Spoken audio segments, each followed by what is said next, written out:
Hello students, Rama study classes में आपका स्वागत है। स्टूडेंट्स, हम रीजनिंग की क्लास 5 लेकर आए हैं जिसमें हम फिगर काउंटिंग सीखेंगे यानी आकृति गिनना। ये आकृतियाँ त्रिभुज, वर्ग, आयत पर आधारित होती हैं और प्रत्येक एग्जाम में एक सवाल ज़रूर आता है आकृति गिनने का, और हम इस चैप्टर को बिल्कुल शुरू से ही सीखेंगे। तो आइए शुरू करते हैं। आप देख रहे होंगे ये एक त्रिभुज है, यानी 3 रेखाओं से मिलकर बना एक त्रिभुज है। बात करें, अभी इसमें 3 रेखा हैं तब ये एक त्रिभुज बना हुआ है, और अगर इसमें एक इसके कोण से बीच में लंब डाल दिया जाता है तो कितने त्रिभुज हो जाएंगे। तो इस प्रकार के त्रिभुजों को गिनने के लिए आप 1, 2 लिखेंगे और इन्हें 1 + 2 यानी कितना हो जाएंगे, ये 3। यानी इसमें कितने त्रिभुज हो जाएंगे, 3 हो जाएंगे। देखें कैसे, एक ये और एक बड़ा, 3 हो गए। ठीक है, आइए देखते हैं नेक्स्ट में। इसमें भी 1, 2, 3 लिख लेंगे और इन्हें हम जोड़ देंगे 1 + 2 + 3। अब ये कितना हो जाएगा, ये हो जाएंगे 6। जब कभी भी आपको इस प्रकार की कोई आकृति दिखाई दे जिसमें कि एक कोण से, क्योंकि इस त्रिभुज में 3 कोण होते हैं और किसी एक कोण से लंब डाले गए हैं, तो आप ध्यान रखिएगा कि इस प्रकार से गिन लीजिए 1, 2, 3 और जितने उनको सबको ऐड कर दीजिए। ऐड करने के बाद जो योग है वो हमारे कुल टोटल त्रिभुज होंगे। ठीक है, कैसे कि 1, 2, 3 ये हो गए, इन दोनों से मिलके बना, इन दोनों से मिलके बना। ठीक है, फिर ये एक सबसे बड़ा वाला, तो सब कितने हो गए, ये 6 हो गए। ठीक है, आइए देखते हैं नेक्स्ट।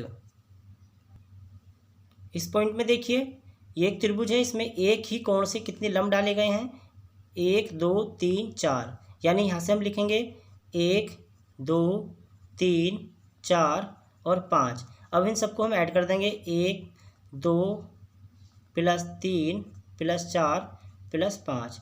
4, 5, 9 और 3, 12, 2, 14 और 1, 15। यानी इसमें कुल कितने त्रिभुज हैं, 15। इसमें सभी त्रिभुज गिन जाते हैं, एक तो ये छोटे छोटे जो दिख रहे हैं आपको, और इनसे मिल के जो त्रिभुज बनते जा रहे हैं वो भी, और सबसे बड़ा वाला भी इसमें ऑटोमेटिक ऐड हो जाता है।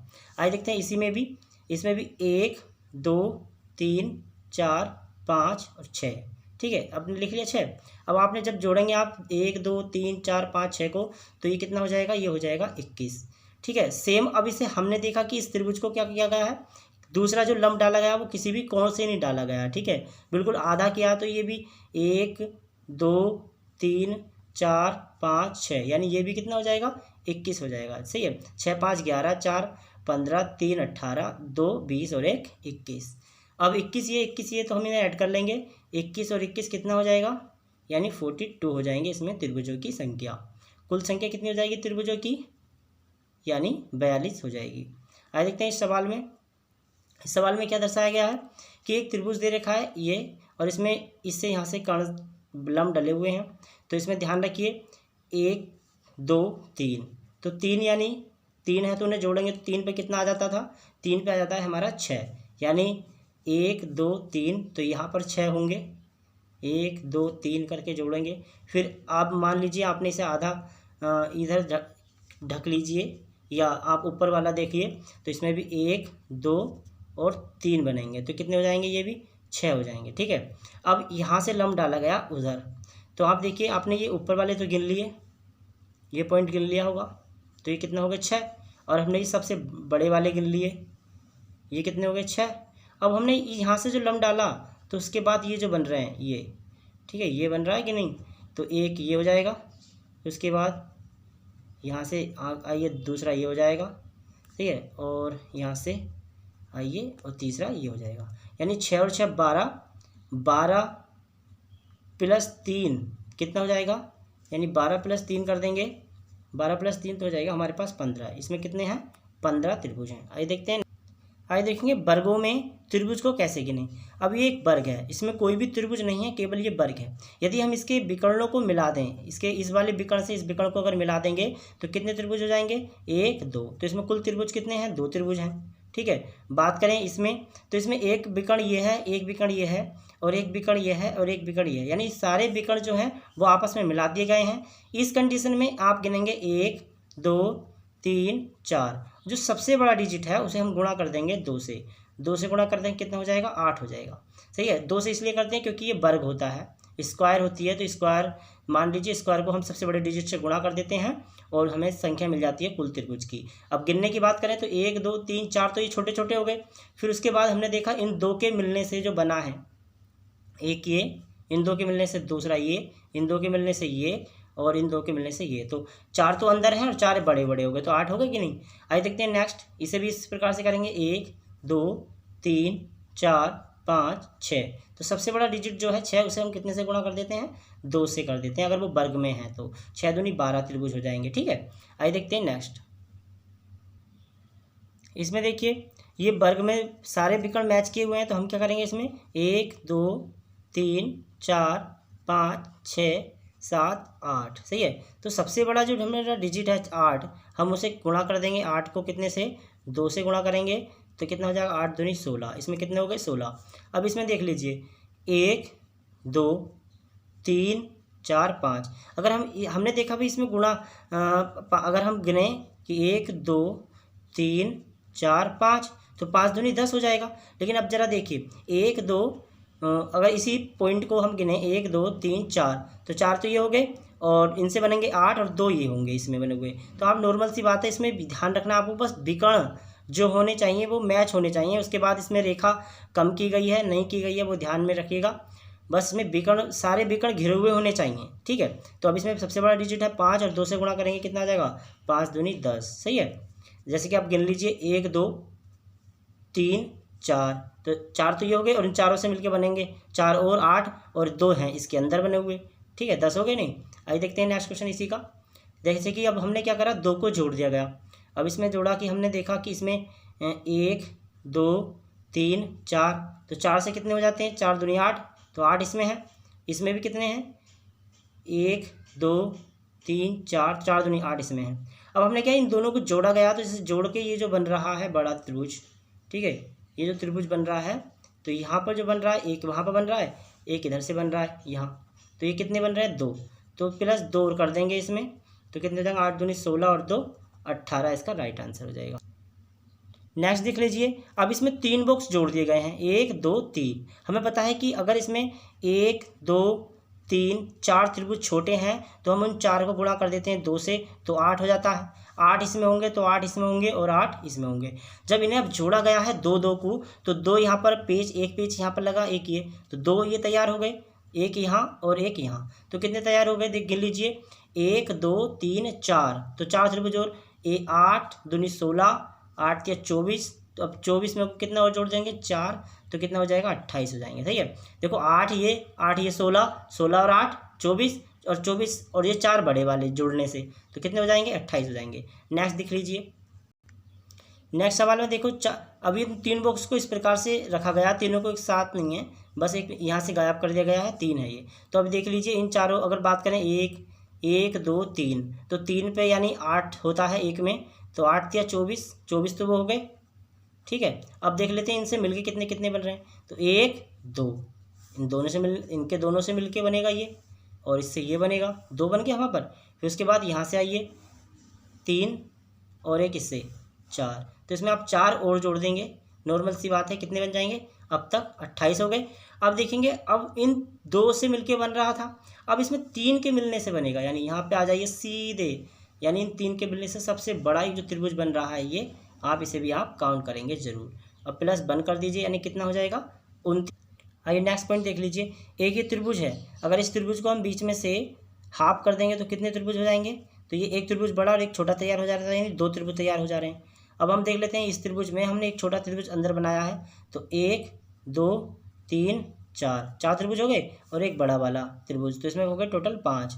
बात करें इस त्रिभुज की, तो इस त्रिभुज में देख लेंगे 1 2 3 4 5 6 7 और एक ये बड़ा 8 और एक सबसे बड़ा 9, तो इसमें राइट आंसर कितना हो जाएगा 9 हो जाएगा। ठीक है, आइए स्टूडेंट्स इसमें देख लीजिए ये त्रिभुज है। ठीक है, हमने जैसे कि देखा था कि एक त्रिभुज को अगर हम बीच में से कोई लंब डाल देते हैं तो उसमें कितने त्रिभुज तैयार हो जाते हैं, 3। तो यहाँ पर पॉइंट 3 यहाँ पर है, 3 इस पॉइंट पर है और 3 इस पॉइंट पर है। सही है, अब हम देख रहे हैं एक बीच में है, तो 3 3 9 1 हो गया, एक बीच में है प्लस 1 और एक सबसे बड़ा वाला, तो प्लस 1 यानी कितने हो जाएंगे, इसमें राइट आंसर हो जाएगा 11। ठीक है, आइए देखते हैं next, same to same question है, बस इसमें 3 यहाँ पर हैं, 3 ये हैं, 3 ये, तो 9 ये हो गए। अब 9 में से अंदर गिनेंगे कितने हैं, 1 2 3 4 और एक चारों से मिलके बना 5 और एक सबसे बड़ा 6, 6 और 9 कितने हो गए 15, कितना आ जाएगा 15। नेक्स्ट सेम देख लेते हैं। अब देखेंगे 3 यहाँ पर हैं, 3 ये हैं, 3 ये हैं, तो 9 तो ये हो गए। अब देखेंगे अंदर 1 2 3, तो 3 3 ये 1 2 और एक बड़ा इससे मिलके बन रहा है, तो 3 ये 9 ये हो गए, सही है। प्लस अब देख लेते हैं एक यहाँ पर है और एक इन सबसे मिलके बन रहा है और एक सबसे बड़ा वाला, सही है। तो अब कितने हो गए 9 दूनी 18 और 3 21, तो इसका राइट आंसर हो जाएगा 21। देखिए इसमें सवाल आते हैं कई बार त्रिभुज के, तो देखिए इसमें कितने गिनेंगे। तो सबसे पहले आपको देखना है कि हमें पता है कि अगर कोई त्रिभुज के बीच में से लंब डाला जाए तो कितने त्रिभुज कहलाते हैं, वो 3 त्रिभुज कहलाते हैं। आपको सेम ऐसी आकृति दिख रही होगी कोई, इस प्रकार से देखिए ये आकृति दिख रही है आपको। तो यहाँ पर कितने बनेंगे, 3 यहाँ बनेंगे, तो 3 यहाँ बनेंगे और 3 यहाँ बनेंगे, ठीक है। तो अब तक कितने हो गए हमारे पास 9। अब बात करें इस पॉइंट से, तो इस पॉइंट से 1 और 2 कैसे, ये सीधा जाके इस प्रकार से जो बन रहा है, एक ये होगा और एक ये होगा। तो जब इस पॉइंट में कितने हैं 2, तो उस पॉइंट में भी कितने होंगे, ऊपर वाले पे भी 2 होंगे। और बात करें नीचे, यहाँ भी 2 होंगे, तो अब जोड़ लीजिए 6 और, तो कितने हो जाएंगे इसमें 15, राइट आंसर हो जाएगा 15, ठीक है। हाँ सॉरी, एक तो सबसे बड़ा वाला भी जोड़ना पड़ेगा, तो कितना हो जाएगा 16, इसका राइट आंसर हो जाएगा, ठीक है। आइए देखते हैं नेक्स्ट सवाल कह रहा है कि आपको इस प्रकार से एक त्रिभुज दिया जा रहा है, तो इसमें आपको अगर गिनना है तो आप कैसे गिनेंगे इसे, फटाफट बताइए कैसे गिनेंगे। देखिए सबसे पहले आपको क्या करना है, इस कंडीशन में आपको गिन लेना है उसके त्रिभुजों को, जैसे कि इसमें दे रखा है 1 और 1 2 और 3। अगर हम इस प्रकार से गिनेंगे 1 2 3, तो 1 2 और 3, तो कितना हो जाएगा 6। किसकी बात कर रहा हूँ मैं, इस त्रिभुज की बात कर रहा हूँ। इस प्रकार से अगर कोई लंब डला हुआ है तो इसमें 1 2 3 कितने हो जाते हैं 6 होते हैं। अब 6 हो गए। अब अंदर देख लेते हैं, हमने ये सबसे बड़ा वाला तो गिन लिया, लेकिन इसके अंदर 3 बने हुए हैं, एक ये इस पॉइंट पर, एक ये, तो 3 और ऐड कर लेते हैं 6 में, कितना हो जाएगा 3 6 9। अब एक देखेंगे सबसे बड़ा है, सबसे बड़ा जो बन रहा है, सबसे बड़ा मिलके इसे भी इसमें ऐड कर देंगे, तो हो जाएगा राइट आंसर 10, ठीक है।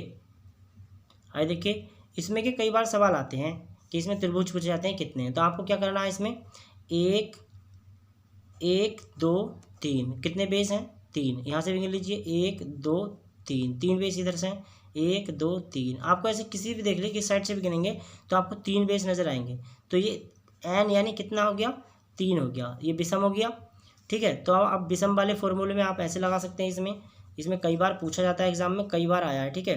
तो आप देखिए कैसे करना है। अगर हमसे पूछा जाए विषम है तो हमको सवाल करना है 1/8, n की जगह रखेंगे हम 3 गुणा 3 + 2 n 2 गुणा 3 + 1, ठीक है, और -1 कर देना है। अब 1/8, अब 3 यहाँ पर रहेगा, ये 5 हो जाएगा, यहाँ पर गुणा में 3 दूनी 6 और 1 7 -1, 5 तिया 5 सत्ते 35 और 35 तिया 105, यानी 105 -1, तो यह हो जाएगा 108 गुणा 104, 13 8 104, यानी राइट आंसर आ जाएगा 13। इसमें कुल त्रिभुज कितने हो जाएंगे 13 त्रिभुज हो जाएंगे। आइए देखते हैं नेक्स्ट क्वेश्चन सेम है सही। इसमें गिन लेते हैं 1 2 3 4 हैं इसमें बेस, चाहे यहाँ नीचे वाले गिन लो 1 2 3 4, सही है, चाहे साइड में गिन लो, तो हमारे बेस हैं 4। तो हमें इसमें सम वाला फॉर्मूला लगा देना है, 1/8 सबसे बेहतर फॉर्मूला रहेगा ये, 4 + 2 2 गुणा 4 + 1, तो कितना हो जाएगा, यहाँ हो जाएगा 4 2 6 6 चौक 24 गुणा, और ये हो जाएगा हमारे पास 4 दूनी 8 और +9, ये 8 तिया 24 3 9 27, इसका राइट आंसर हो जाएगा 27। स्टूडेंट्स आप ऐसे भी याद रख सकते हैं कि 1 बेस है तो 1 रहेगा, 2 बेस है तो 5, 3 बेस है तो 13, 4 बेस है 27, 5 बेस है तो 48, 6 बेस है तो 78 और 7 बेस है तो 118 और 8 बेस है तो 170, ठीक है। ऐसे ये नंबर भी याद रख सकते हैं आप। आइए देखते हैं वर्ग गिनना। अब वर्ग गिनना है, वर्ग और आयत गिनना है, तो अभी वर्ग बने हुए हैं आपके सामने, तो आप इसे समझ लिए कि एक बड़ा वर्ग होता है, यानी ये एक वर्ग है, तो इसे आप ऐसे गिनेंगे 1 2 1 2। तो वर्ग का मतलब होता है यानी स्क्वायर, तो आप ऐसे भी गिन सकते हैं इसे। आप ऐसे गिन सकते हैं कि यानी 1 का स्क्वायर प्लस 2 का स्क्वायर, तो कितना हो जाएगा ये 1 प्लस 4 यानी इसमें हो गए 5। 5 कैसे हो गए 1 2 3 4 और एक बड़ा वाला 5। अब इसमें देख लीजिए 1 2 3, एक यहाँ पर है, 2 यहाँ पर है, 3 यहाँ पर है। तो आप ऐसे भी कर सकते हैं कि 3 की 3 से गुणा कर दीजिए, 2 की 2 से गुणा कर दीजिए और एक ऐसे लिख लीजिए 1 प्लस 2 गुणा 2 प्लस 3 गुणा 3। तो कितना हो जाएगा 2 दूनी 4 और एक 5, 3 तिया 9, 9 और 5 कितना हो जाएगा 3 तिया 9 और 5 हो जाएगा 14। सही है। आइए देखते हैं इसमें नेक्स्ट क्वेश्चन। हमारे पास इस प्रकार से बेस हैं तो हम इन्हें भी गिन लेंगे 1 2 3 4, 1 2 3 4। तो आप करेंगे 4 से 4 की गुणा यानी कितना हो जाएगा 16। 3 की 3 से गुणा करेंगे कितना आ जाएगा 9 प्लस 9। 2 की 2 से गुणा करेंगे कितना आ जाएगा 4 और एक तो रहेगा ही। ठीक है, अब इन्हें जोड़ दिए 16 और 4 20 और 9 29 और एक 30। इसमें राइट आंसर हो जाएगा 30। अगर स्टूडेंट्स हमारे ये 1 2 3 4, 1 2 3 4, अब एक ज़्यादा है तो आप 4 की 4 से गुणा कर लीजिए, 4 चौक 16, 3 की 3 से गुणा कर दीजिए, 3 तिया 9, 2 दूनी 4 और एक 1। सब आप इन्हें सब कुछ जोड़ेंगे तो कितना हो जाएगा फ्रेंड्स ये तो आपका हो जाएगा 30, ये 16 है। आप इसे 1 2 3 4 करके नंबर ऐड कर लीजिए, 4 और 3 7, 7 और 3 10, यानी इसमें 10 और जोड़ देंगे तो कितना हो जाएगा 40। इसका राइट आंसर हो जाएगा। सही है। आप इसी सवाल को देख लीजिए सेम 1 2 3 4 5, 1 2 3 4 5, 5 की 5 से गुणा कर देंगे 25, 4 की 4 से गुणा करेंगे 16, 3 की 3 से करेंगे 9, 2 की 2 से 4 और एक ऐसे ही। अब इन सबको जोड़ेंगे कितना हो जाएगा 16 और 4 20, 20 और 25 45 और 10 55। 55 तो ये हो गया। ठीक है, अब बात करें 55 तो इसमें हो जाएंगे अब 1 2 3 4 5। अब इन जोड़ लीजिए यानी 3 2 5 यानी 15 हो जाएंगे। यहाँ पर 15 प्लस 55 कितना हो जाएगा ये हो जाएगा हमारा 70। सही है।